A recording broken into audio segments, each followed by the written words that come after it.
कुर्बानी गोश्त हम खा जाते हैं, चमड़ा कहीं और चला जाता है, खून कहीं और बह जाता है। अल्लाह को इस कुर्बानी से अल्लाह को क्या मतलब है? कुर्बानी की रूह क्या है? कुर्बानी की हकीकत क्या है?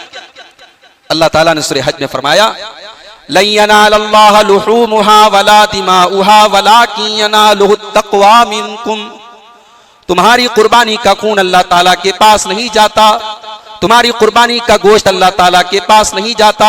अल्लाह के पास अगर पहुंचता है तो तुम्हारे दिलों का तकवा पहुंचता है, तुम्हारे दिलों का डर पहुंचता है। आजकल कुर्बानी का मौका चल रहा है, मेरा मोबाइल ज्यादा बिजी रह रहा है। मौलवी साहब जानवर के अंदर ये मसला है, ये मसला है। जानवर खरीदने गए, जरा सी सींग टूटी है, लोग फोन करके पूछ रहे मौलवी साहब सींग थोड़ी सी टूटी है, हो जाएगी कुर्बानी? हम और आप तो गुंजाइशें निकालते हैं। भाई एक होता है आपने जानवर खरीद के आप लाए, लाने के बाद देखभाल करके आप लाए, लाने के बाद आपको लगा यार कान थोड़ा सा कटा है, सींग थोड़ी सी कटी, तो चलो वो एक मजबूरी है।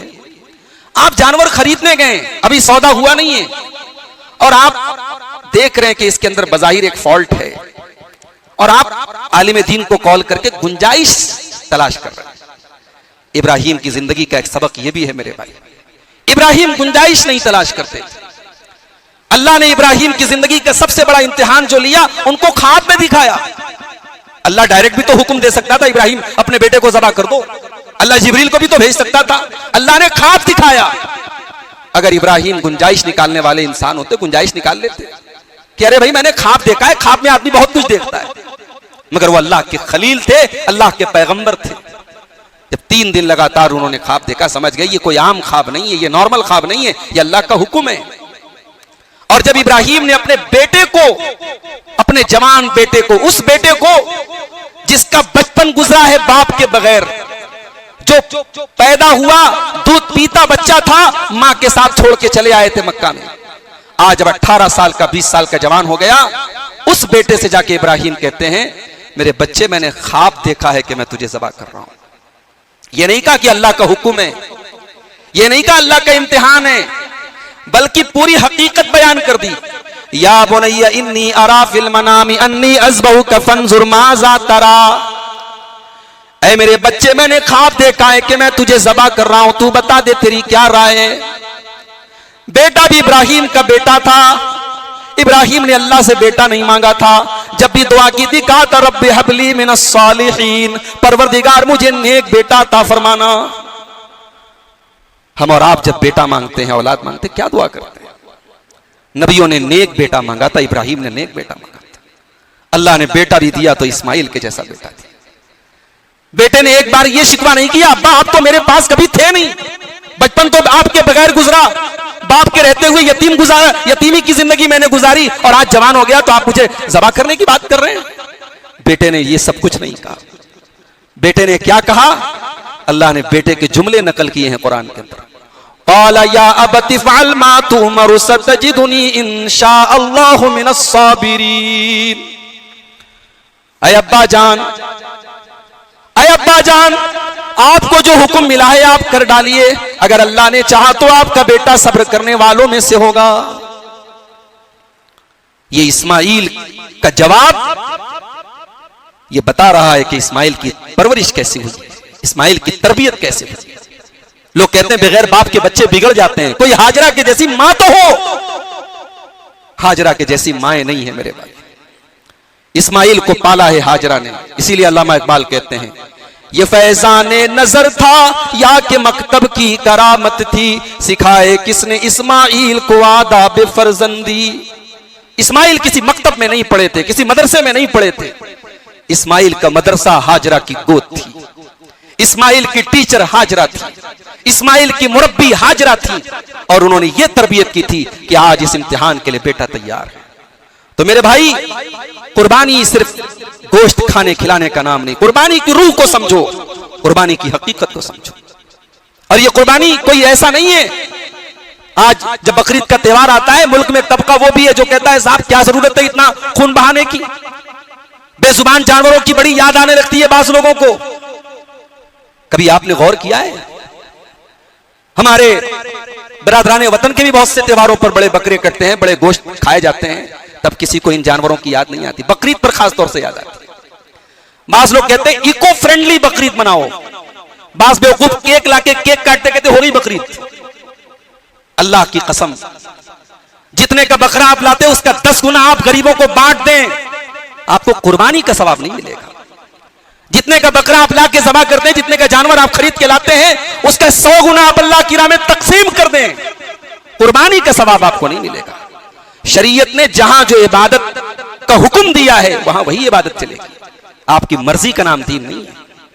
और जो ये कहते हैं ना कि कुर्बानी का पैसा बचा के गरीबों को बांट दो, उनको जाके बता दो कि बकरीद के त्योहार से लाखों नहीं करोड़ों गरीबों के परिवार जुड़े हैं। ये बकरियां पालने वाले कोई करोड़पति अरबपति नहीं, जानवर पालने वाले, इन गरीबों की रोजी रोटी बकरीद से जुड़ी है। इन कसाईयों की, जिनके 3-4 दिन के अंदर लाखों करोड़ों का काम हो जाता है, इन गरीब कसाईयों का कारोबार जुड़ा है इस कुर्बानी से। चमड़े के व्यापारियों और चमड़े के का काम करने वाले न जाने कितने लाख परिवारों की रोजी रोटी जुड़ी है इस कुर्बानी से। कुर्बानी को खत्म करने वाले उन गरीबों के पेट पर लात मारना चाहते हैं। ये पूरी एक इंडस्ट्री जुड़ी है, एक बहुत बड़ा जो है, समझिए एक बहुत बड़ी तिजारत जुड़ी है कुर्बानी से। इसलिए कुर्बानी अपने आप में अल्लाह की बहुत बड़ी नेमत है। कुर्बानी बहुत बड़ी नेमत है अल्लाह ताला की। ये सिर्फ गोश्त खाने खिलाने का मामला नहीं है, कुर्बानी के पीछे और भी बहुत सारी हिकमत है। कुर्बानी की सबसे बड़ी हिकमत तो यही है, जब हम कुर्बानी करते हैं तो हम सैयदना इब्राहिम अलैहिस्सलाम को याद करते हैं। और जानते हो इब्राहिम अलैहिस्सलाम कौन है? इब्राहिम वो है जिनसे कोई नफरत नहीं करता। मुसलमान भी प्यार करता है, यहूदी भी मोहब्बत करता है, ईसाई भी मोहब्बत करता है। दुनिया में इब्राहिम इकलौती शख्सियत है जो सब में पॉपुलर है, सब में मकबूल है। अल्लाहु अकबर। इसकी वजह यह है इब्राहिम अल्लाह का हो गया, और जो अल्लाह का हो जाए अल्लाह सबके दिलों में उसकी मोहब्बत डाल देता है। इब्राहिम अल्लाह का हो गया। इब्राहिम अल्लाह की मोहब्बत के आगे इब्राहिम की नजर में किसी चीज की मोहब्बत नहीं, ना बीवी की, ना बच्चे की, ना अपनी जान की। हम तो बड़ी बड़ी बातें करते हैं ना, जानवर की कुर्बानी करना कौन सी बड़ी कुर्बानी है भाई? इब्राहिम तो वो हैं कि एक वो वक्त आया था, इब्राहिम का कसूर इतना था, अपनी कौम को तौहीद की दावत दे रहे थे, अपनी कौम को शिर्क से मना कर रहे थे। कौम ने सजा दे दी, फरमान सुना दिया, हर्रिकूहु, जला डालो इब्राहिम को। अल्लामा इब्ने कसीर नकल करते हैं इब्राहिम को जलाने के लिए इतनी बड़ी आग तैयार की गई, पूरा गांव जलाया जा सकता था, पूरा मोहल्ला जलाया जा सकता था, इतनी बड़ी आग तैयार की गई। और इब्राहिम के कपड़े उतार करके इब्राहिम को आग में डाला जा रहा है। आज इब्राहिम की जिंदगी खतरे में है, इब्राहिम की जान खतरे में है, मगर इब्राहिम की पेशानी पर कोई बल नहीं है, इब्राहिम के चेहरे पर कोई डर नहीं है। इब्राहिम की जुबान पर बस एक ही कलमा है, हस्बी अल्लाहु व निअमल वकील, मेरा अल्लाह मेरे लिए काफी है, मेरे अल्लाह से बड़ा कोई कारसाज नहीं, मेरे अल्लाह से बेहतरीन कोई मदद करने वाला नहीं। अल्लाह चाहता तो बारिश के फरिश्ते को हुक्म दे देता, जाओ बारिश बरसा दो। अल्लाह चाहता तो हुक्म दे देता हवाओं के फरिश्तों को हवा चला दो। मगर इब्राहिम ने अल्लाह की जात पर भरोसा किया था। आज अल्लाह ने डायरेक्ट आग को हुक्म दिया, या नारु कूनी बरदम व सलामन अला इब्राहिम, ऐ आग तू मेरे इब्राहिम के लिए ठंडी हो जा और सलामती वाली हो जा। मेरे भाइयों, हम कुर्बानी के जरिए इब्राहिम को याद करते हैं और हम ये आज़म करते हैं कि अल्लाह तेरे खलील इब्राहिम अलैहिस्सलाम की अगर इस सुन्नत को हमने जिंदा किया है, ऐ अल्लाह तेरी रजा के लिए और तेरे हुक्म पर हम मरने मिटने को तैयार हैं। ऐ अल्लाह, ये तो तेरा करम है कि तूने हमें इन चौपायों को ज़बा करने का हुक्म दिया है। अगर तेरा हुक्म होता, अपनी जिंदगी की महबूब तरीन चीज को भी तेरी राह में कुर्बान करना होता तो हम कुर्बान कर देते। कुर्बानी का एक मकसद ये भी है कि साल में कुछ अय्याम ऐसे हो जिसमें खाने पीने पर बंदिश ना हो। आदमी के घर गोश्त आता है, आधा किलो 1 किलो गोश्त आता है, 2-4 रोटी लोगों ने खाई, लेकिन भाई कुछ अय्याम ऐसे हो जिनमें कोई बंदिश ना, खाओ कितना खाओ। इसीलिए कुर्बानी के अय्याम को अल्लाह के नबी ने फरमाया, अय्याम अक्लिन व शुर्बिन, खाने और पीने के दिन है। बकरीद के दिन रोजा रखना हराम है, अय्याम तशरीक में रोजा रखना हराम है। कोई रोजा रखेगा उसका रोजा कबूल नहीं होगा, गुनाह पड़ेगा उसको। खाने पीने के दिन है भाई, खाओ पियो, बच्चों को खिलाओ, अहलो अयाल को खिलाओ। कुर्बानी का एक मकसद यह भी है कि गरीबों के घर में बेहतरीन गोश्त की खुराक पहुंच जाए। फुकरा और मसाकीन, समाज का वो तबका, कभी आप चिकन की दुकानों पर जाएं, आप चिकन खरीदते हैं, उसी चिकन की दुकान पर कुछ गरीब औरतें आती हैं, उस चिकन की जो टांगे होती हैं, उसकी जो पैर होते हैं ना, पंजे, वो बड़े सस्ते दामों में दुकानदार बेचता है, वो बेचारी गरीब औरत उन टांगों को खरीद लेती है और उसको जाके छील के उसको वो अपने घर में बनाती है। उसके बच्चों के लिए वही बहुत बड़ी खुराक है भाई, उसके लिए वही बहुत कीमती चीज है। अल्लाह अकबर। बकरीद का मौका आता है, गोश्त तकसीम हो रहा है, कितने गरीब घरों में जहां साल में कभी बकरे का गोश्त नहीं पहुंचा वहां आज गोश्त पहुंच रहा है। ये कुर्बानी की बरकत है, ये ईद उल अज़हा की बरकत है। इसी तरीके से मेरे भाइयों, कुर्बानी का एक मकसद ये भी है, इसकी एक हिकमत ये भी है, हम जब कुर्बानी करते हैं हलाल और उन जानवरों की, जिन जानवरों की अल्लाह ने कुर्बानी करने का हुक्म दिया है, तो हम ये जाहिर करते हैं कि ये जानवर अल्लाह ने हमारे लिए बनाए हैं। हम इन जानवरों को ज़बह करके अल्लाह का नाम लेकर के इस नेमत पर अल्लाह का शुक्र अदा करते हैं कि अल्लाह हम तेरे हुक्म पर साग सब्जी भी खाते हैं और हम तेरे हुक्म पर इन हलाल जानवरों को भी खाते हैं। ये हमारी खुराक के तौर पर तूने पैदा किया है और ये अल्लाह की बरकत है, ये अल्लाह की तरफ से दी गई बरकत है। हर साल लाखों करोड़ों की तादाद में कुर्बानी के जानवर ज़बह होते हैं और फिर पैदा होते हैं, फिर उनकी तिजारत होती है, पालने वाले उनको पालते हैं, कोई कमी नहीं, अल्हम्दुलिल्लाह कोई कमी नहीं हो रही है। ये बरकत नहीं तो और क्या है, ये कुर्बानी की हिकमतें हैं मेरे प्यारे साथी। अब एक सवाल ये पैदा होता है कि कुर्बानी ये क्या है, फर्ज है, वाजिब है, जरूरी है या ना करे तो भी चलेगा, क्या मसला है इसका? तो बाज़ उलमा ये कहते हैं भाई कुर्बानी वाजिब है, जरूरी है, कंपलसरी है, कुर्बानी की ताकत है तो करना ही करना है, बच नहीं सकते। उनकी दलील एक हदीस है, इब्न माजा की हदीस है, सही हदीस। अल्लाह के नबी ने फरमाया, मन कान लहू सातुन वलम युदही फला यक़रबन्न मुसल्लाना, जिसके पास ताकत हो और कुर्बानी न करे हमारी ईदगाह के करीब ना आए। ये रिवायत बड़ी मजबूत दलील है उन उलमा की जो कहते हैं कि कुर्बानी वाजिब है। लेकिन उलमा की एक जमात कहती है कि कुर्बानी वाजिब नहीं है, कुर्बानी सुन्नत मुअक्कदा है, सुन्नत है लेकिन बहुत ताकीद है इसकी। उनकी दलील क्या है? उनकी दलील सही मुस्लिम की ये हदीस है, अल्लाह के प्यारे नबी सल्लल्लाहु अलैहि वसल्लम फरमाया, इज़ा राअयतुम हिलाल ज़िलहिज्जा, जब तुम में से कोई ज़िलहिज्जा का चांद देखे, व अरादा अन युज़हिया, और वो कुर्बानी करने का इरादा करे, फलयुमसिक अन ज़ुफ्रिही व शारिही, तो अपने बाल और नाखून न काटे। तो वो उलमा कहते हैं अगर कुर्बानी वाजिब होती तो नबी ने ये ना फरमाया होता कि इरादा करे, इरादा या कुर्बानी करना चाहे। भाई कुर्बानी तो करना ही करना अगर वाजिब होती, तो अल्लाह के नबी ने फरमाया जो चांद देखे और कुर्बानी करना चाहे, तो ये चाहे का लफ्ज बता रहा है कि गुंजाइश है। बहरहाल दोनों तरफ के दलाइल को सामने रख करके बहरहाल इतनी बात तो कन्फर्म है कि कुर्बानी की बहुत ताकीद है। अगर हम वाजिब ना भी माने तो ताकीद बहुत है, अगर कुर्बानी की ताकत हो तो जरूर कुर्बानी करना चाहिए। यहां एक बात याद रहे कि कुर्बानी का ज़कात के निसाब से कोई ताल्लुक नहीं है। बाज़ अहले इल्म की जो ये राय है कि जो साहिब निसाब हो, जिसके पास 52.5 तोला चांदी की मालियत हो या 7.5 तोला सोना की मालियत हो, वो वही कुर्बानी करेगा, ऐसा कोई मसला किसी सही हदीस से साबित नहीं। कुर्बानी का जानवर खरीदने की अगर आपके पास इस्तिताअत है तो आप कुर्बानी करें। ज्यादा मजबूत बात यही है कि कुर्बानी करना जो है ये सुन्नत मुअक्कदा है, इसकी बहुत ताकीद आई है। कुर्बानी की चंद शर्तें हैं। पहली शर्त यह है कि कुर्बानी आप जिस जानवर की करें वो बहीमतुल अनाम में से हो। बहीमतुल अनाम चौपाए।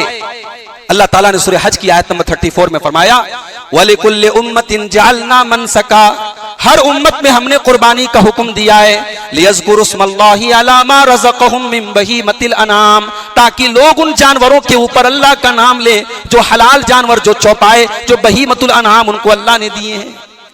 अब यहां बहीमतुल अनाम का जिक्र है। ये बहीमतुल अनाम कौन है? सूरह अनाम के अंदर अल्लाह ताला ने वाज़े कर दिया कि 8 जानवर हैं, गाय बैल, बकरा बकरी, भेड़ा भेड़ी, ऊंट ऊंटनी, ये 8 जानवर हैं जो बहीमतुल अनाम हैं। तो कुर्बानी का जानवर इन 8 जानवरों में से होना चाहिए। दूसरी शर्त यह है कि कुर्बानी का जानवर मुसिन्ना होना चाहिए। अल्लाह के नबी फरमाते हैं, ला तस्बहु इल्ला मुसिन्नतन, कुर्बानी मुसिन्ना जानवर की करो। मुसिन्ना किसको कहते हैं? जिस जानवर ने दूध के दांत तोड़ दिए हो और 2 दांत उसको निकल आए हो। ये ऐसा स्टैंडर्ड बताया अल्लाह के नबी ने कि ये पूछने की जरूरत ही नहीं कि जानवर कितने साल का है। ये सवाल भी अक्सर आता है कि अगर जानवर घर का पला हो और 1 साल का हो चुका हो और मोटा ताजा हो और दांत ना निकला हो, भाई घर का पला हो चाहे बाहर का पला हो, अल्लाह के रसूल ने पहचान ऐसी बताई है जो यानी पूरी दुनिया में और किसी भी जमाने में जिसको स्टैंडर्ड बनाया जा सकता है, मेयार बनाया जा सकता है, कि जानवर का दता होना जरूरी है। हाँ, भेड़ा जो है, भेड़े के अंदर गुंजाइश है। अल्लाह के नबी ने फरमाया कि उसके अंदर उदंत भी चल जाएगा। उसको मुसिन्ना के पहले की जो उम्र होती है उसको अरबी में जज़ा बोलते हैं, तो भेड़ का जज़ा भी काफी हो जाएगा, उसमें कोई हरज की बात नहीं है। इसी तरीके से कुर्बानी का जो जानवर है उसमें एक शर्त यह भी है कि वो ऐब से पाक हो। कोई ऐसा ऐब ना हो जो बिल्कुल वाज़े है। अल्लाह के नबी ने फरमाया अरबउन ला तजूज़ु फिल अज़ाही, 4 जानवरों की कुर्बानी जायज नहीं है। अल अवरु अल औराउ बय्यिनुन अवरुहा, जानवर काना हो और बिल्कुल साफ लग रहा हो कि इसकी एक आंख खराब है।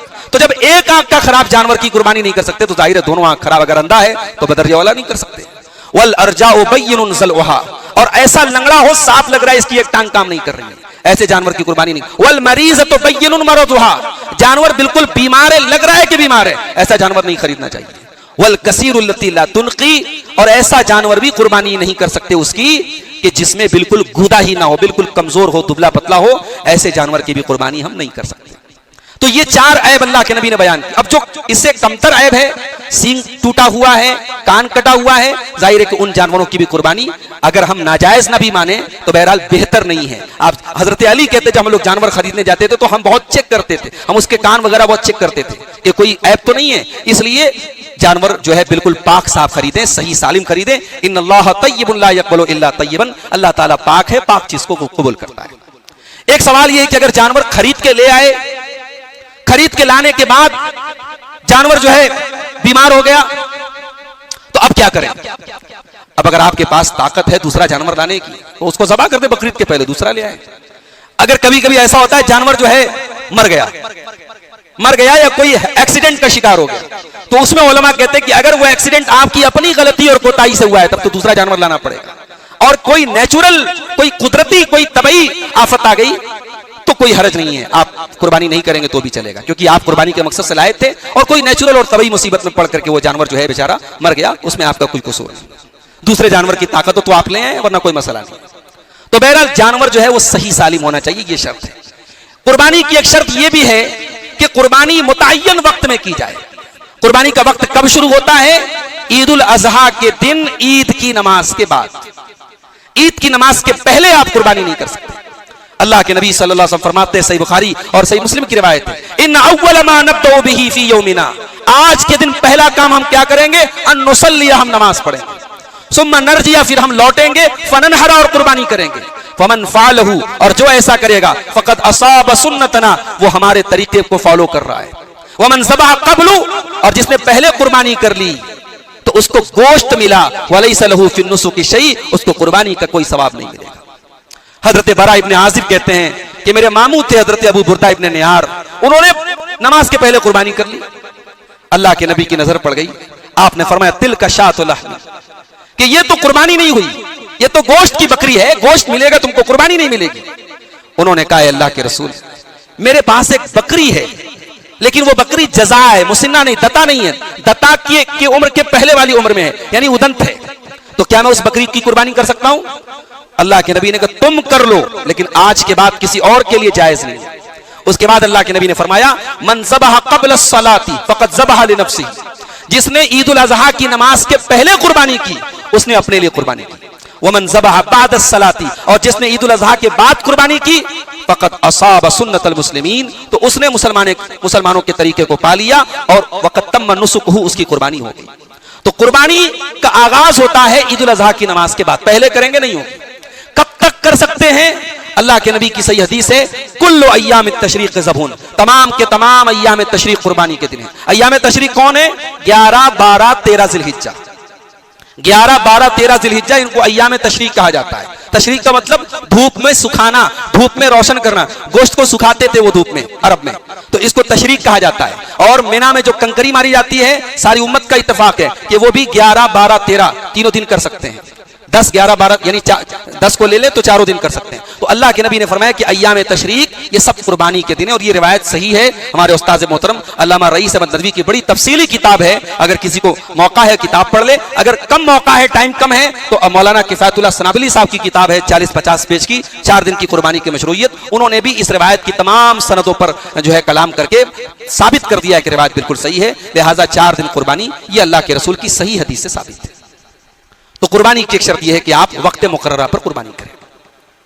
अच्छा, ज़बह करने वाला मुसलमान होना चाहिए, आकिल होना चाहिए, पागल या नाबालिग बच्चे से कुर्बानी ना कराएं, आकिल हो। यानी अगर बच्चा मान लो 7-8 साल का बच्चा है, समझदार है, तो कुर्बानी कर सकता है, मगर बिल्कुल छोटा बच्चा जिसको होशो हवास नहीं है, ना समझ बच्चा है, ऐसे बच्चे से कुर्बानी नहीं करवाना चाहिए। तो आकिल हो और मुसलमान हो कुर्बानी करने वाला। और कुर्बानी जिस जानवर जिस हथियार से की जाए, जिस औजार से की जाए, वो धारदार होना चाहिए। अल्लाह के नबी ने फरमाया मा अनहरत दम व ज़ुकिर रस्मुल्लाह फकुल, जिस चीज से खून बह जाए और अल्लाह का नाम ले लिया जाए उसको खा सकते हैं। उसके बाद अल्लाह के नबी ने फरमाया कि दांत और नाखून के जरिए ज़बह मत करो। बाज़ जानवरों के दांत और बाज़ जानवरों के नाखून भी नोकीले होते हैं, धारदार होते हैं, मगर अल्लाह के नबी ने फरमाया किसी जानवर के दांत से या किसी जानवर के नाखून से कुर्बानी नहीं कर सकते, ज़बह नहीं कर सकते। क्यों? इसलिए कि जो दांत है अल्लाह के नबी ने फरमाया कि वो हड्डी के हुक्म में है, जब वो खुद हड्डी है तो उससे ज़बह नहीं कर सकते। और जो नाखून है आपने फरमाया ये हबशियों की छुरी है, मुसलमानों की छुरी नहीं है, लिहाजा पत्थर की छुरी हो या लोहे की छुरी हो, कोई धारदार चीज हो, उससे आप ज़बह कर सकते हैं। अच्छा, ज़बह जब करेंगे तो उसमें 4 रगें होती हैं, 2 मोटी रगें होती हैं और एक खाने की और एक सांस की जो है छोटी नालियां होती हैं। तो ये 4 रगों में से कम 3 कटनी चाहिए। फौरन ज़बह करने के फौरन बाद जो है पूरी गर्दन को अलग कर देना ये सही नहीं है। वो 4 रगों को काटने के बाद थोड़ी देर तक छोड़ दिया जाए ताकि जो फासिद खून है वो बाहर बह जाए। बाज़ लोगों को ये लगता है कि भाई ये जो ज़बह का इस्लामी तरीका है ये बड़ा जालिमाना तरीका है, ये मेडिकली प्रूफ्ड है, ये साइंटिफिकली प्रूफ्ड है कि ये तरीका सबसे बेहतर तरीका है जिसमें जानवर को सबसे कम तकलीफ होती है। और जो झटके वाला तरीका है ना, जो पीछे से मारते हैं, उसमें ज्यादा तकलीफ होती है जानवर को। तो जो इस्लामी ज़बह का तरीका है कि 4 जो रगे हैं उनको काटा जाए, ये बिल्कुल साइंटिफिकली प्रूफ तरीका है और इससे जिस्म का जो फासिद खून होता है वो बाहर निकल जाता है और गोश्त बिल्कुल बेहतरीन क्वालिटी का होता है और जानवर को सबसे कम तकलीफ पहुंचती है। और ज़बह करते वक्त अल्लाह का नाम लेना जरूरी है, बिस्मिल्लाह पढ़ना जरूरी है। गैरुल्लाह का नाम लेना हराम है, अल्लाह का नाम लेना जरूरी है। अगर अल्लाह के अलावा किसी और के नाम से ज़बह किया जाए, वला ताकुलू मिम्मा लम युज़कर इस्मुल्लाहि अलैहि, जिस चीज के ऊपर अल्लाह के अलावा किसी और का नाम लिया जाए उसको नहीं खा सकते। ज़बह के वक्त दुआ क्या पढ़ेंगे, ये बड़ा मसला है। बाज़ लोग किताब ले लेके दुआ जो है दुआ ही पर उनका ध्यान अटका रहता है। भाई बिस्मिल्लाह अल्लाहु अकबर या बिस्मिल्लाह वल्लाहु अकबर पढ़ लो, काफी है। बिस्मिल्लाह अल्लाहु अकबर पढ़ के भी कुर्बानी कर दी, आपकी कुर्बानी हो गई। अब बाकी उसके आगे जितनी दुआएं मुस्तहब हैं, बेहतर हैं, पढ़ लो तो अच्छी बात है, नहीं पढ़ोगे तो कुर्बानी में आपको कोई फर्क नहीं पड़ेगा। सबसे छोटी दुआ जो अल्लाह के नबी से साबित है, आप बिस्मिल्लाह अल्लाहु अकबर पढ़ लीजिए और अल्लाहुम्मा तक़ब्बल मिन्नी व मिन अहले बैती, ऐ अल्लाह मेरी तरफ से और मेरे घर वालों की तरफ से इस कुर्बानी को कबूल फरमा ले। आप ये पढ़ सकते हैं। और वो जो दुआ है इन्नी वज्जहतु वजहिया लिल्लज़ी फ़तरस समावाति वल अर्द हनीफ़न व मा अना मिनल मुशरिकीन इन्न सलाती व नुसुकी व महयाया व ममाती लिल्लाहि रब्बिल आलमीन ला शरीक लहू व बिज़ालिका उमिरतु अना मिनल मुस्लिमीन, ये दुआ भी साबित है। ये मुस्नद अहमद की दुआ है, अल्लामा अलबानी ने इसको सही करार दिया, ये भी पढ़ सकते हैं। अगर ये याद है पढ़ लें आप। तो बिस्मिल्लाह अल्लाहु अकबर पढ़ के ज़बह कर दें तो भी चलेगा। अल्लाहुम्मा तक़ब्बल मिन्नी व मिन अहले बैती साथ में बढ़ा ले तो भी चलेगा। अल्लाहुम्मा इन्नी वज्जहतु वाली पूरी दुआ शामिल कर ले तो भी चलेगा। ये भी पढ़ सकते हैं, अल्लाहुम्मा हाज़ा मिनका व लका अन्नी व अन अहले बैती, ऐ अल्लाह ये कुर्बानी तेरी तरफ से है, तेरे लिए है, इसको मेरी तरफ से और मेरे परिवार की तरफ से कबूल फरमा ले। ये दुआ पढ़, ये बिल्कुल आसान है। अच्छा, ये तो ज़बह का तरीका हो गया जो कंपलसरी है, जरूरी है। आदाब की अगर बात करें तो ज़बह करने के टाइम जानवर को बाएं करवट पे लेटाना यह सुन्नत है। जानवर को बाएं करवट पे लेटाइए और जानवर का जो रुख है वो किबला की तरफ कर लीजिए और छुरी को पहले से तेज कर लीजिए, छुरी को पहले से तेज कर लीजिए और जानवर के सामने छुरी मत तेज कीजिए। अल्लाह के नबी ने फरमाया इन्नल्लाह कतबल एहसान अला कुल्लि शै, अल्लाह ताला ने हर चीज के साथ भलाई का हुक्म दिया है। फैज़ा क़तलतुम फ़अहसिनुल क़ितला, जंग के मैदान में भी दुश्मन से लड़ाई कर रहे हो वहां भी जानवरों की तरह कत्ल नहीं करना, एहसान के साथ कत्ल करना है जो नॉर्मल तरीका है। वइज़ा ज़बहतुम फ़अहसिनुज़ ज़बह, और जब जानवर को ज़बह करो तो अच्छे तरीके से ज़बह करो। वल युहिद्द शुफ़रतहु, अपनी छुरी को तेज कर लो। वल युरे ज़बीहतहु, और अपने ज़बिया को आराम पहुंचाओ। सुनन बैहक़ी की सही रिवायत है, अल्लाह के नबी ने एक आदमी को देखा कि जानवर के ऊपर हाथ पैर रख करके छुरी तेज कर रहा है और जानवर जो है छुरी की तरफ देख रहा है। अल्लाह के नबी ने फरमाया अफला क़ब्ल हाज़ा, ये काम पहले तुमने क्यों नहीं कर लिया? अतुरीदु अन तुमीतहा मौततैन, क्या तुम इस जानवर को 2 बार मारना चाहते हो? तो ये तरीका गलत है, आप पहले से छुरी को तेज कर लें। इसी तरीके से कुर्बानी आपने कर ली। अब कुर्बानी के गोश्त को क्या करें हम? बास लोग कहते हैं भाई 3 हिस्सा कर लें, एक हिस्सा खुद खाएं, एक हिस्सा रिश्तेदारों को दें, एक हिस्सा गरीबों को दें। ये कोई जरूरी काम नहीं है। अल्लाह ताला ने कुरान में फरमाया फकुलू मिन्हा व अतइमुल बाइसल फकीर, कुर्बानी का गोश्त खुद खाओ, गरीबों को खिलाओ।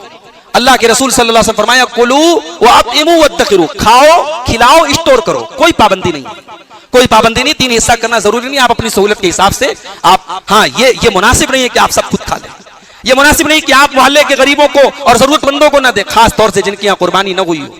हमारे यहाँ कुर्बानी में भी अदला बदला होता है, फला के यहाँ से रान आई तो वहां रान जाएगी, दामाद के यहाँ से रान आई तो दामाद के यहाँ जाएगी, बिटिया के यहाँ से आई तो बिटिया। भाई ये लेन देन बंद करो, जिनके घरों में कुर्बानी नहीं हुई है वहां गोश्त भेजने की कोशिश करो और खाओ खिलाओ और सदका करो, ये अल्लाह के नबी का हुक्म है। अब एक सवाल बड़ा मारिकतुल आरा मसला बना हुआ है इस वक्त, बहुत बड़ी लेदे हो रही, साहब भैंस की कुर्बानी का क्या मसला है? देखिए, जो उलमा भैंस की कुर्बानी के कायल हैं उनकी 2 दलीलें हैं।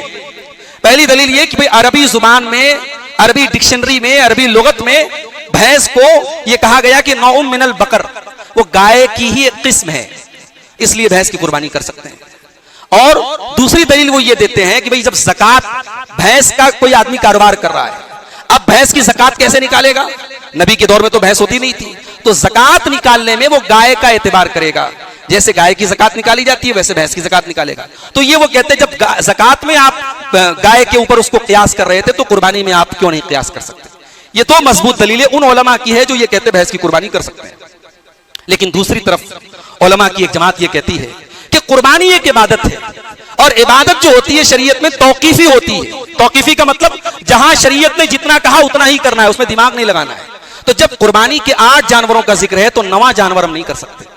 नबी के जमाने में हलाल जानवर बहुत सारे थे, आप तो यहां भैंस को कह रहे हैं कि वो गाय की एक किस्म है। नबी के जमाने में नील गाय पाई जाती थी, और नील गाय को अरबी में कहते हैं अल बकरुल वाशी, उसके नाम में बकर दाखिल है, उसको लुगत में जाने की जरूरत नहीं। अल बकरुल वाशी, नील गाय को बकर कहा गया है, मगर नील गाय की कुर्बानी नहीं कर सकते। नबी के दौर में थी लेकिन कुर्बानी नहीं है उसकी, नबी के दौर में हिरन थी लेकिन कुर्बानी नहीं है। तो हलाल जानवर तो बहुत सारे हैं, लेकिन कुर्बानी मखसूस जानवरों की करना है। तो ये उन उलमा की राय है जो ये कहते हैं भाई कुर्बानी भैंस की नहीं करना चाहिए। उनका यह कहना है कि ज़कात में चूंकि पैसा देना है, वहां एहतियात का तकाजा यह है कि हम भैंस की ज़कात दें, लेकिन कुर्बानी में चूंकि कुर्बानी उन्हीं जानवरों की करना है जिनका जिक्र कुरान और सुन्नत में, लिहाजा भैंस की कुर्बानी से परहेज करना ज्यादा बेहतर है। तो ये दोनों उलमा इस मामले में बहुत ज्यादा तशद्दुद से काम ना लें। ये कोई ऐसा मसला नहीं जिसमें वाज़े तौर पर कुरान की आयत मौजूद हो और नबी की हदीस मौजूद हो और कोई अगर खिलाफ वर्जी कर दे तो हलाल और हराम का मसला आ जाए, ये ऐसा मसला नहीं। इसलिए जो लोग इस तरीके की ज़बान इस्तेमाल करते हैं, नाजायज है भैंस की कुर्बानी करना, ये बड़ी जसारत की बात है, बड़ी जुर्रत की बात है। ऐसे अल्फाज इस्तेमाल, आप ज्यादा ये कह सकते हैं बेहतर नहीं है, मुनासिब नहीं है, हम इसको ठीक नहीं समझते, हम बाकी जानवरों को काफी, इस तरीके की ताबीर आप इस्तेमाल करें। नाजायज और हराम कहना और ये कहना कि कुर्बानी नहीं होगी, ये तशद्दुद वाली जुबान है, ये इस्तेमाल नहीं करनी चाहिए। एक सवाल ये भी पैदा होता है कि साहब मैयत की तरफ से कुर्बानी का क्या मसला है? भाई जिंदगी में कुर्बानी करो, भाई मरने के बाद की कुर्बानी की चिंता काहे करते हो? कोई वालिद जिंदा है, वालिद की कदर नहीं, वालिदा जिंदा है, वालिदा की कदर नहीं, इंतकाल हो गया, अब्बा की तरफ से कुर्बानी कर सकते हैं कि नहीं, अम्मा की तरफ से कुर्बानी कर सकते हैं। भाई साहब अम्मा की उतनी खिदमत कर लेते जितने की आप कुर्बानी करना चाहते हैं। तो ये बड़ा मसला है हमारे यहाँ कि मुर्दे की तरफ से कुर्बानी कर सकते हैं कि नहीं। तो याद रखिए, मुर्दे की तरफ से अलग से कुर्बानी का कोई सबूत नहीं मिलता। मुर्दे की तरफ से अलग से आप जानवर खरीद के लाएं, अब्बा के नाम से अम्मा के नाम से उसकी कुर्बानी करें, इसका कोई सही हदीस से सबूत नहीं मिलता। अलबत्ता अपनी कुर्बानी में आप शामिल कर लें। जब एक जानवर की कुर्बानी जब पूरे परिवार की तरफ से हो सकती है, और अल्लाह के नबी सल्लल्लाहु अलैहि वसल्लम जो कुर्बानी करते थे उसमें आप अपनी उम्मत के उन लोगों की तरफ से भी कुर्बानी करते थे जिन्होंने कुर्बानी नहीं की, उसमें जिंदा मुर्दा सब शामिल थे। इसलिए आप अपने घर के अपने उन रिश्तेदारों की तरफ से भी कुर्बानी में उनको शामिल कर सकते हैं जो दुनिया से इंतकाल कर चुके हैं। आप मिसाल के तौर पर यह नियत कर ले कि अल्लाह इस कुर्बानी को मेरी तरफ से, मेरे घर वालों की तरफ से और मेरे मरहूम वालिद की तरफ से, मेरी मरहूम वालिदा की तरफ से कबूल फरमा ली, ये नियत आप कर सकते हैं। अलग से मैयत की तरफ से कुर्बानी करना ये ठीक नहीं है। बड़े जानवर में, गाय और ऊंट में 7 लोग हिस्सा ले सकते हैं। अल्लाह के नबी की सही हदीस मौजूद है, हजरत जाबिर रज़ी अल्लाह ताला अन्हु फरमाते हैं कि नबी के दौर में हम लोग गाय और ऊंट में 7 लोग हिस्सा लेते थे। हजरत अब्दुल्लाह इब्न अब्बास कहते हैं कि हम नबी के दौर में गाय में 7 और ऊंट में 10 लोग हिस्सा लेते थे। तो इस तरीके से बड़े जानवर में हिस्सा लिया जा सकता है। लेकिन छोटा जानवर जो है वो एक फैमिली की तरफ से काफी है। अगर मान लो एक घर में 4 परिवार है, चारों की चूल्ही अलग अलग, चारों का किचन अलग अलग है, तो वो 4 परिवार माना जाएगा। लेकिन अगर 70 लोगों का परिवार है लेकिन एक साथ रहता है तो वो एक फैमिली माना जाएगा, और अगर वो चाहें तो एक जानवर की कुर्बानी वो कर सकते हैं, काफी है। हजरत अबू अय्यूब अंसारी से पूछा गया कि नबी अकरम के दौर में कुर्बानी कैसी होती थी, तो उन्होंने फरमाया कान रजुलु फी अहदिन नबी सल्लल्लाहु अलैहि वसल्लम युज़ही बिश्शाति अन्हु व अन अहलि बैतिही। अल्लाह के नबी सल्लल्लाहु अलैहि वसल्लम के दौर में एक आदमी एक बकरी की कुर्बानी अपनी तरफ से और अपने घर वालों की तरफ से कर लेता था। फयाकुलून व युतइमून, खुद भी खाते थे दूसरों को भी खिलाते थे। तो ये बिल्कुल वाज़ेह दलील है कि एक जानवर की कुर्बानी तमाम घर वालों की तरफ से काफी हो जाएगी। इसी तरीके से एक बात यह भी याद रखें कि कुर्बानी के गोश्त में से आप कसाब को उजरत नहीं दे सकते। हजरत अली कहते हैं कि अल्लाह के नबी ने मुझे मना किया कि मैं कसाई को उजरत के तौर पर गोश्त में से कुछ न दूं। आप तोहफे के तौर पर उसे गोश्त देते अलग बात है, लेकिन उसकी उजरत आप गोश्त में से नहीं दे सकते। इसी तरीके से कुर्बानी की खाल से फायदा नहीं उठा सकते, ना तो उसकी कीमत से फायदा उठा सकते हैं ना उसकी खाल को इस्तेमाल कर सकते, उसे सदका कर देना है। या तो खाल ही सदका कर दीजिए या खाल बेच करके उसकी कीमत सदका कर दीजिए। कुर्बानी की खाल का अपनी जात पर आप इस्तेमाल नहीं करेंगे। कुर्बानी का जानवर अगर खस्सी है तो उसमें कोई ऐब नहीं है। खस्सी जानवर की कुर्बानी अल्लाह के नबी से साबित है, बल्कि बेहतर होता है, और तजर्बा और मुशाहदा भी बताता है कि खस्सी जानवर का गोश्त है वो ज्यादा उम्दा और लजीज होता है, इसलिए उसमें कोई हरज की बात नहीं है। अल्लाह के प्यारे नबी सल्लल्लाहु अलैहि वसल्लम जब मदीना आए तो मदीना आने के बाद आप हर साल कुर्बानी करते थे, इसलिए कुर्बानी करना चाहिए। कुर्बानी की फजीलत में कोई सही हदीस नहीं है, यह भी बड़ी अजीब बात है। कुर्बानी की फजीलत में अलग से कोई सही हदीस मौजूद नहीं है, मगर कुरान में अल्लाह ने कुर्बानी का हुक्म दिया और नबी हर साल कुर्बानी करते थे। इतना काफी है कुर्बानी की फजीलत के लिए। हमें और आपको भी कुर्बानी करना चाहिए, और जब आप कुर्बानी करें तो अपने गरीब रिश्तेदारों को, खास तौर से जो आपके रिश्तेदारों में, आपके खानदान में जो जरूरतमंद हो, उनका हक आपके ऊपर ज्यादा है। अल्लाह के नबी ने फरमाया कि अपने रिश्तेदार पर जब आप सदका करेंगे आपको डबल सवाब मिलेगा, एक सदका का सवाब मिलेगा, एक सिला रहमी का सवाब मिलेगा। हमारे यहाँ कुर्बानी को एक शो ऑफ की चीज भी बना दिया गया। इंसान के पास ताकत हो चाहे ना हो, अगर वो हर साल 5 बकरा लाता था तो वो लाएगा कहीं से इंतजाम करके। शो ऑफ मत कीजिए, कुर्बानी को नुमाइश का जरिया मत बनाइए मेरे भाई। बास जगहों पर देखा कि साहब 786 लिखा है बकरे के ऊपर और उसकी कीमत लाखों में पहुंच गई, अल्लाह लिखा है। ये सब बड़ी आसान टेक्निक है। जानवर के जिस्म पर अल्लाह या मोहम्मद या चांद तारा बना लेना या 786 लिखना, सब बहुत पुराना फार्मूला है। इसकी बुनियाद पर जानवरों की कीमत लाखों में पहुंच रही है, तो ये हिमाकत है, ये हिमाकत है मेरे भाई, और ये यकीनन फजूल खर्ची है। आप नॉर्मल अपनी ताकत के मुताबिक जानवर लाएं और रियाकारी से बचें, और कोशिश करें कि उन इलाकों में जहां कुर्बानी नहीं हो रही है वहां पर भी आप कुछ जानवर भेज दें। एक तो ये कि भाई आप अपने घर कुर्बानी करके गोश्त बांट रहे हैं, और कुछ इलाके अगर बनारस में ऐसे जहां गुर्बत बहुत ज्यादा है, कुछ जानवर आप खरीद करके वहां कुर्बानी करवा दीजिए। इंशाल्लाह वो भी आपके लिए एक बड़े अज्र सवाब का बाइस होगा। इसी तरीके से कुर्बानी के ताल्लुक से एक बात यह भी याद रखें कि कुर्बानी ये इसके अंदर जो है तौहीद बहुत जरूरी है। कुर्बानी की शराइत में से एक शर्त यह है, कुर्बानी का सबसे बड़ा सबक यह है कि हम अल्लाह के लिए करते हैं। इसलिए कुर्बानी में किसी और अल्लाह के अलावा किसी वली, किसी नबी, किसी पीर को खुश करने, बाज लोगों को देखा कि साहब वो अल्लाह के नबी की तरफ से कुर्बानी कर रहे हैं, अल्लाह के नबी की तरफ से कुर्बानी कर रहे हैं। नबी से सबसे ज्यादा मोहब्बत करते थे साहबे किराम ने कभी कुर्बानी नहीं की। नबी की अज़वाज मुत्तहरात नबी के कई बरस बाद तक जिंदा रही, उन्होंने कभी कुर्बानी नहीं की नबी की तरफ से, और आज उम्मत के लोग जो है नबी की तरफ से कुर्बानी कर रहे हैं। अल्लाह के वास्ते ये फजूल काम ना करें, जो सही काम है, जो जायज काम है, जो किताब सुन्नत से साबित काम है, वो काम करें, वही हमारे लिए काफी है। और आखिर में यही अर्ज करूंगा मेरे भाइयों, मुल्क का माहौल भी आप देख रहे हैं, कुर्बानी में आप सफाई सुथराई का मुकम्मल लिहाज रखें। ये अलग से कहने की जरूरत भी नहीं है, हमारा दीन पाकी और सफाई का दीन है। अगर कुर्बानी के त्योहार के बाद अगर हमारी गंदगियों की वजह से अगर हमारे इलाकों से खुद हमारा अगर गुजरना दूभर हो रहा है, तो इसका मतलब कि हमने सफाई सुथराई के उसूलों का लिहाज नहीं रखा। कंटेनर बने हुए हैं आपके मलबे, उन्हीं कंटेनरों में जाने चाहिए। इधर उधर गोश्त की बोटियां फेंक देना, कुत्तों का पूरे मोहल्ले में उन बोटियों को जो है इधर उधर लेके जाना, ये हमारी इस इबादत का और हमारे इस त्योहार का बड़ा घिनौना मजाक है मेरे भाइयों। गोश्त अगर अपने रिश्तेदारों वगैरह लेके जाएं, कवर करके ले जाएं। ये हम इस मुल्क में मिली जुली तहजीब के साथ रहते हैं। इस मुल्क का एक बड़ा तबका ऐसा है जो गोश्त नहीं खाता है, जो इन तमाम चीजों को दूसरी नजर से देखता है। हमें बिला वजह उनके जज्बात को मजरू नहीं करना है। हम अपनी आराम से अपनी कुर्बानी करें, लेकिन खुले रास्तों में, आम रास्तों में ना करें, अपने घरों में, प्राइवेट प्लेसेस में करें, और गोश्त वगैरह को शो ना करें। बाज लोग कुर्बानी के वीडियो बनाते हैं, सोशल मीडिया पे डालते हैं, ये भी फिलहाल हालात के मुताबिक बिल्कुल ये नादानी की हरकत है। इन तमाम हरकतों से बचें। अल्लाह से दुआ कीजिए रब्बुल आलमीन हमारी कुर्बानियों को कबूल फरमाए, हमें इखलास के साथ कुर्बानी करने की तौफीक अता फरमाए। एक बड़ा जरूरी मसला बयान करना रह गया कि जिसको कुर्बानी करना हो उसके लिए लाजिम और जरूरी है कि वो चांद देखने से लेकर के कुर्बानी करने तक अपने बाल और नाखून न काटे।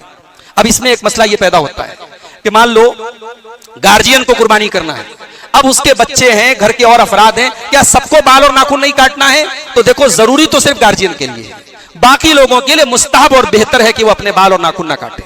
जिसकी तरफ से जो मेन कुर्बानी करने वाला है उसको, उसके लिए तो लाजिम है कि वो अपने बाल और नाखून ना काटे, बाकी घर के अफराद भी बाल और नाखून ना काटे तो बेहतर है। इसी तरीके से जो लोग कुर्बानी नहीं कर रहे हैं, जिनके पास ताकत नहीं है, उनके बारे में अबू दाऊद की सही रिवायत है, अल्लाह के नबी ने फरमाया कि अगर वो अपने बाल और नाखून न काटें और ईद उल अजहा के दिन जब नमाज हो जाए और लोग अपनी अपनी कुर्बानी कर लें और उसके बाद वो अपने बाल और नाखून साफ कर लें, फतिल का तमाम उज़हियत ही, उसको पूरा कुर्बानी का सवाब मिलेगा। ये अल्लामा अलबानी ने इस रिवायत को सही करार दिया है। तो ये बहुत बड़ा सवाब है। जो लोग कुर्बानी करने की ताकत नहीं रखते हैं वो भी अगर इस अमल को कर लें तो इससे इंशाअल्लाह उसको सवाब मिल जाएगा। अल्लाह से दुआ है रब्बुल आलमीन हमें सुकून के साथ, अमन और चैन के साथ अपना ये त्यौहार मनाने की तौफीक अता फरमाए। रब्बुल आलमीन हमारे मुल्क में अमन चैन बरकरार रखे। रब्बुल आलमीन हमारे कारोबार में, हमारे रिस्क में बरकत अता फरमाए। जो हम में से बीमार हैं अल्लाह उनको शिफाए कामिल आजिल अता फरमाए। अल्लाह रब्बुल आलमीन हमें हर इबादत को अपने नबी के तरीके पर अंजाम देने की तौफीक अता फरमाए। बिदात और खुराफात से बचाए, शिरकिया कामों से बचाए,